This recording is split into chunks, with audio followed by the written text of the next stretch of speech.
Esta historia nos revela una lección importante.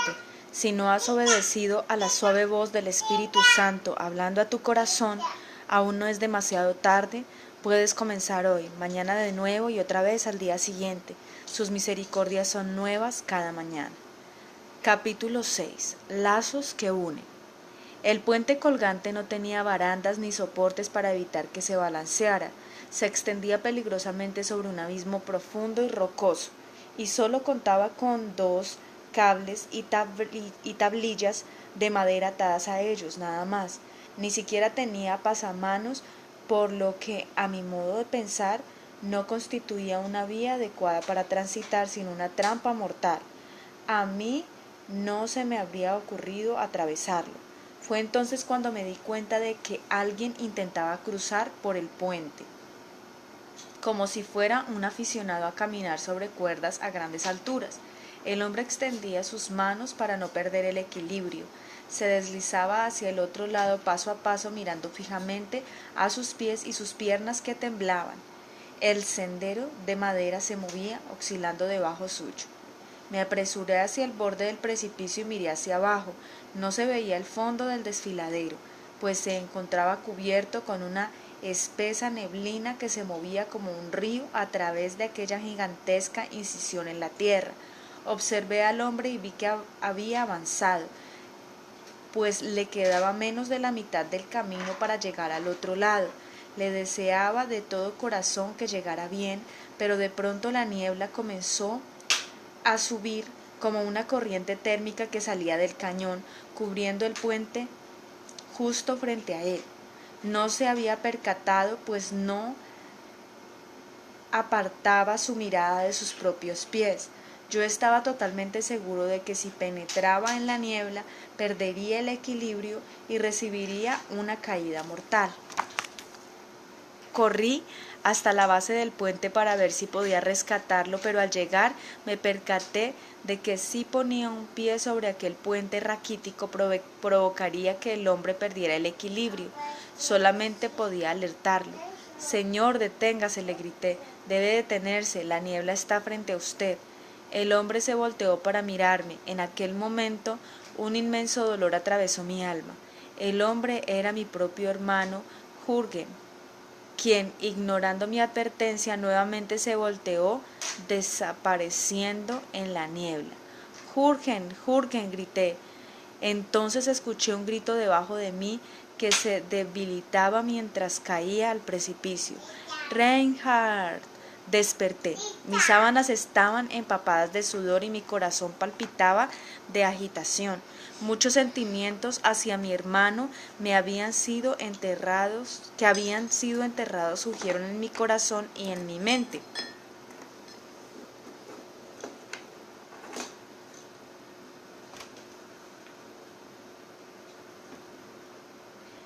Deseaba llorar en alto por Jürgen, pues sabía que se había alejado de Dios. Señor, ¿qué significa lo que acabo de ver? La respuesta fue clara y específica. Jürgen se encuentra en el puente hacia la eternidad. Si no amonestas al impío, su sangre demandaré de tu mano. Objeté, Señor, no tiene sentido. Yo sé que Jürgen se ha alejado de ti, pero ¿cómo se supone que debo prevenirlo cuando él conoce el camino a la salvación tan bien como yo? Si no amonestas al impío, su sangre demandaré de tu mano. No sé por qué razón cuestioné a Dios. Quizás reaccioné como la Virgen María cuando el ángel Gabriel le anunció que iba a tener un hijo. En su mente natural no tenía sentido, por lo cual dijo, Señor, ¿cómo ocurrirá esto si no conozco varón? Esta no es una pregunta incrédula, sino un recurso para hallar la mejor manera de obedecer a Dios.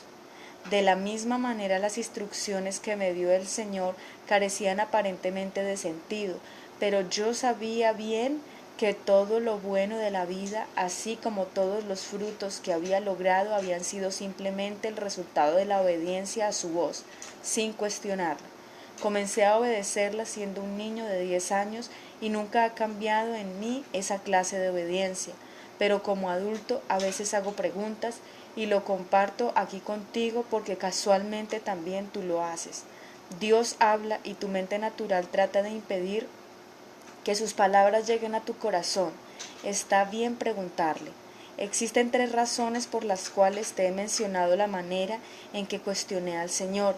Primeramente porque necesitas saber que todos somos iguales, o sea, lo que es posible para mí lo es también para ti, tanto para bien como para mal. También porque he comprendido que constituye una lección que no se aprende de una sola vez, pues somos humanos y cada día nos deslizamos, cayendo nuevamente en nuestra manera natural de pensar. Y por último, porque aunque protesté, finalmente obedecí la voz del Espíritu. En la parábola de los 2 hijos en Mateo 21, Jesús honró al hijo que dijo no a su padre, pero luego lo volvió a pensar y obedeció, y condenó al que inmediatamente estuvo de acuerdo pero nunca llegó a obedecer la voz de su padre. Esta historia nos revela una lección importante. Si no has obedecido a la suave voz del Espíritu Santo hablando a tu corazón, aún no es demasiado tarde. Puedes comenzar hoy, mañana de nuevo y otra vez el día siguiente. Sus misericordias son nuevas cada mañana. Mis recuerdos de Jürgen inmediatamente me llevaron hacia nuestra infancia. Éramos 6 hermanos nacidos de Hermann y Meta Bonke. Antes de conocer a Cristo, nuestro padre era soldado de profesión en el ejército alemán, sirviendo como oficial de la reserva en una ciudad fortificada de Hitler, llamada Königsberg, en el este de Prusia.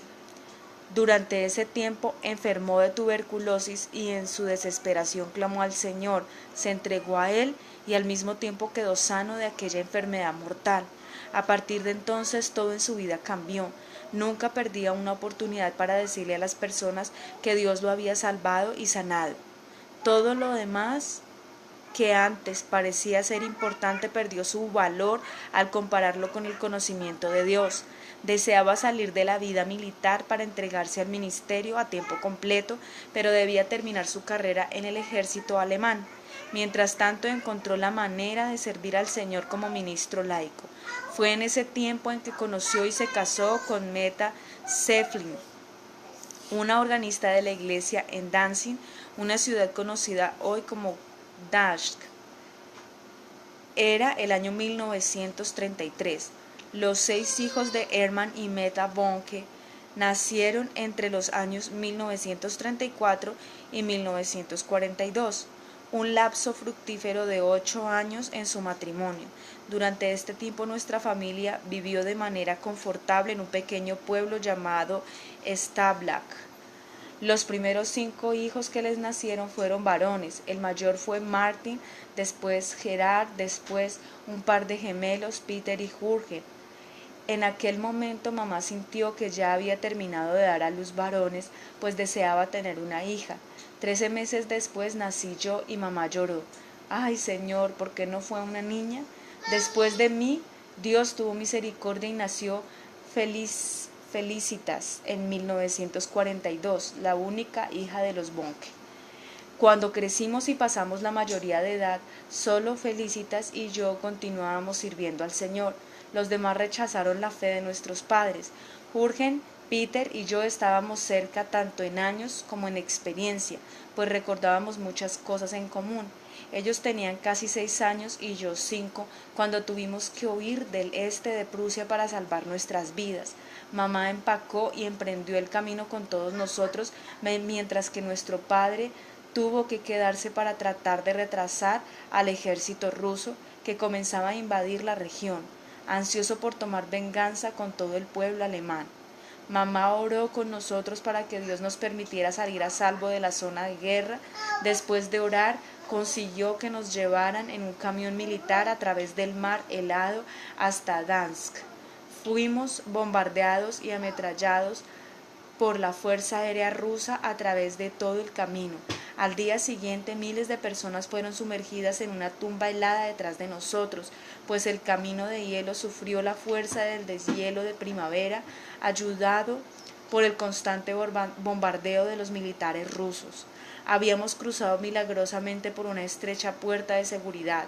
Nos sentíamos horrorizados ante lo ocurrido a las demás personas. ¿Habrían orado ellos también? ¿No fueron contestadas sus oraciones?